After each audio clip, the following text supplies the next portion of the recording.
Greetings. We're looking at a passage from Luke chapter 18, verses 9 through 14. It's about the tax collector, the Pharisee, a parable by Jesus, in which I've entitled Reaching Out. And I want to start by sharing first a story, a joke, if you will, that I think many have heard before, but it's one of my favorite ones. Two hikers are out in the mountains, and they come across a grizzly bear with her cubs. Recognizing the dangerous situation they're in, they both quiet down, and one of them starts slowly backing away. The other one, on the other hand, sits down and takes out of his pack his tennis shoes and puts them on in exchange for his hiking boots. Well, the first hiker mocks him, saying, "Don't you realize grizzly bears can easily outrun a human being?" The other hiker says, "I don't have to outrun the grizzly bear. I just have to outrun you." When racing a grizzly, it doesn't matter. It only, I should say, matters who is the slowest. But our righteousness before God is not graded on a curve based on what others do. Before our righteous judge, the Lord, no one measures up based upon their own efforts. If it were a test, we would all fail. And that's what Luke chapter 18, verse 9 is stating. To some who are confident of their own righteousness and look down upon everyone else, Jesus told this parable. Well, let me read that parable, continuing on in verse 10. Two men went up to the temple to pray, one a Pharisee, the other a tax collector.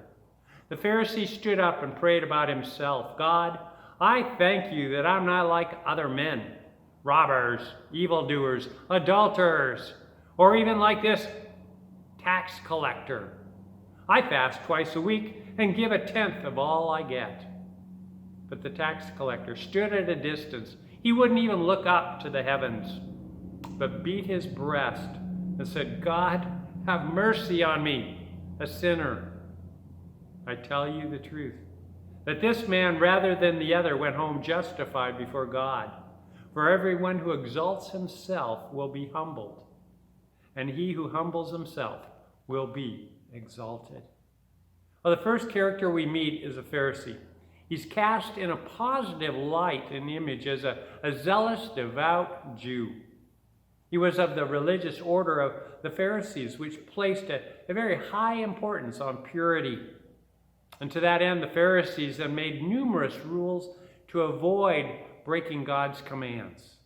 We see him right where you would expect to see him, in the temple, going to the Lord in prayer. Whereas the other character in the parable is cast in an extremely negative image as a tax collector. It has not been that many years, perhaps a generation or a little more, since Israel was free from any foreign rule, so that tax collectors working for the Roman occupiers was very much viewed as a traitor and an opportunist. They were greatly despised and considered unclean. The position of a tax collector was bid upon the right to exact taxes from the Jewish brothers. And they had to collect a set amount in taxes, and anything above that was profit for themselves. The temple would have been the last place you would have expected to see a dishonest, traitorous tax collector. Well, the Pharisee stood up in the temple before God in prayer, which was a proper place and position to pray. And yet his heart's position in prayer was anything but that. He had a spirit of pride. His prayer exalted his accomplishments in comparison to other men.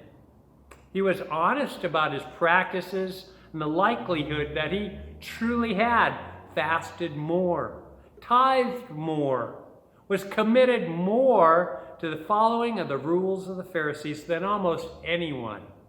And yet he had no sense of sin or a humble dependence upon God. His prayer opened with a passing acknowledgement of God, and then he spoke only about himself. On the other hand, the tax collector is under a great conviction of sin. He felt so unworthy that he would not even lift his eyes heavenward. He beats his breast as a sign of great sorrow. His simple prayer is, God, be merciful to me, the sinner. Even while praying to God, he recognizes he deserves nothing. In the Greek, it actually says the sinner and not a sinner, as many translations indicate. But it's an acknowledgement, yes, I'm that guy everyone despises. I'm the sinner, and I deserve what I get. Thus, he places himself in a class all by himself, and he has no excuses, nothing to plead before God. He is guilty and can only throw himself upon God's mercy. So mercy is all he dares to ask for. I can only imagine Jesus' audience were anticipating ahead of the story where this was leading to. They're probably already nodding their heads in agreement that the Pharisee, why, he's a fine, upstanding religious leader who certainly can be proud of his walk with the Lord and worthy of God's providence and all the blessings within his life. Whereas they were mentally moving away from the tax collector before God strikes down this demented turncoat with a bolt of lightning. But as per Jesus' parables, he puts in a twist into the story, explaining the taxpayer's plea. For mercy was the one that was accepted.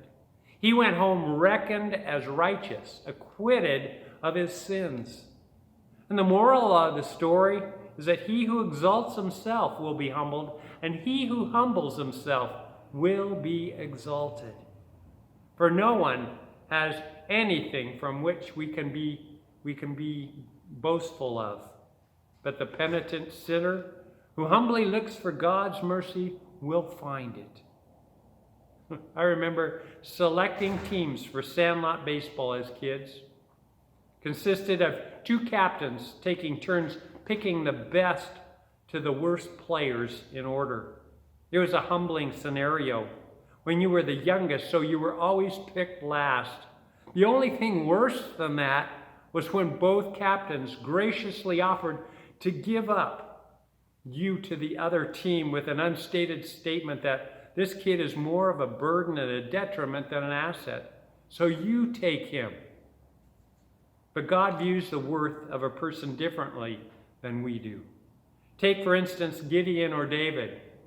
Gideon said, my clan is the weakest in Manasseh, and I'm the least of my family, from Judges chapter 6:15. And David was the youngest and smallest in the family, so the family dismissed him from attending the meeting where Samuel would point out Israel's future king. The youngest, the smallest, the most ill-equipped sons in the family. And yet God saw in their hearts potential and worth, so picked them to play for his team. And as they say, the rest is history. In verse 9 it says, those confident of their own righteousness looked down or despised everyone else. The one other place that Luke uses this term despised is found in Luke 23, verse 11, where the character in the story was Jesus, who was also despised and mocked by the soldiers before being sent to Pilate. Jesus makes the point that he knew what it feels like to be despised and rejected. And then he takes his story to a deeper level by asking the question, if you cannot measure up to God's righteousness, how then should you act towards your fellow man? In this parable, the Pharisee looked at the tax collector with disdain, but also from an arm's length. With all of his training, all of his education, and even his calling, he should have prayed for that tax collector, went to him and embraced him, encouraged him, and supported his commitment to the Lord of his life. It was within him to help this man. It was his calling as a teacher to lead him to where the waters of quenching for quenching the thirst. Rarely does it happen, but I saw it and experienced a situation just this week that relates to my scheduled sermon topic. It happened this week as a young woman was walking through our parking lot, swinging her arms erratically, screaming and crying out in a rage, or maybe it was pain. I watched her go by, not sure if she was experiencing some grave injustice or was struggling with addiction or a mental illness.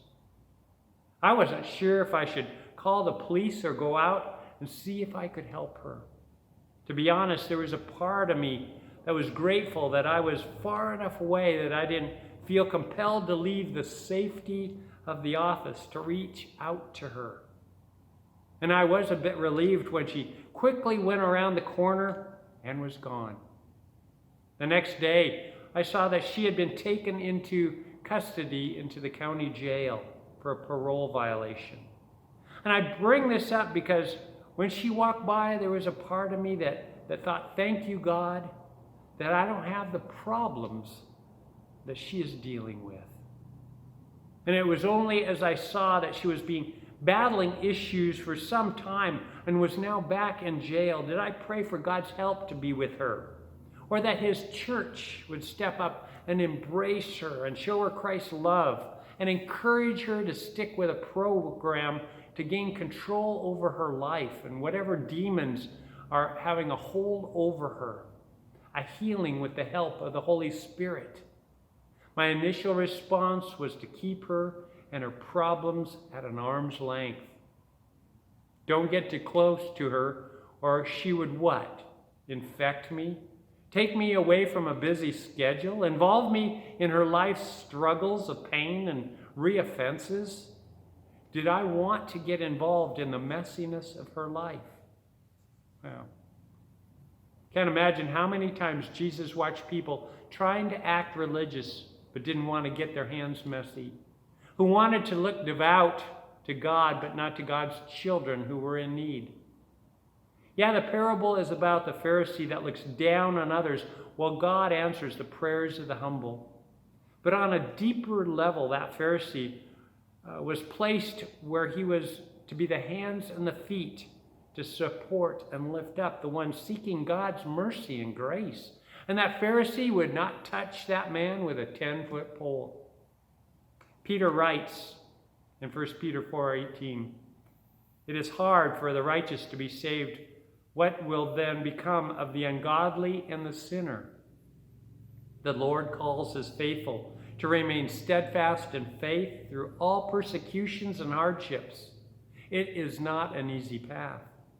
But if you're willing to do so, you not only save your own soul, but you bring hope to the ungodly and the sinner, without which the Lord's faithful, serving and doing and working through those struggles, then those that are struggling with ungodly and sinful behaviors would have no hope whatsoever."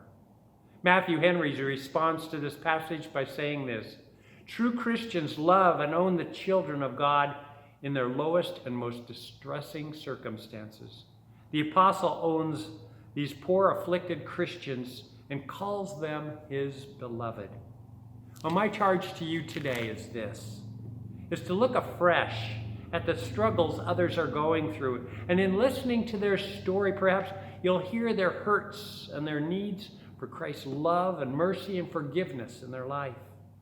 And who is to say but that your whole life has been a preparation to embrace them with Jesus Christ that has a hold on you? When is the last time you went into the grocery store not just looking for Campbell's soup, but recognizing and being open to be there for God and for the person that he has you there for, who needs Jesus in their life? Look afresh at the mission field within our community, because how beautiful are the feet of those who bring good news. God bless you.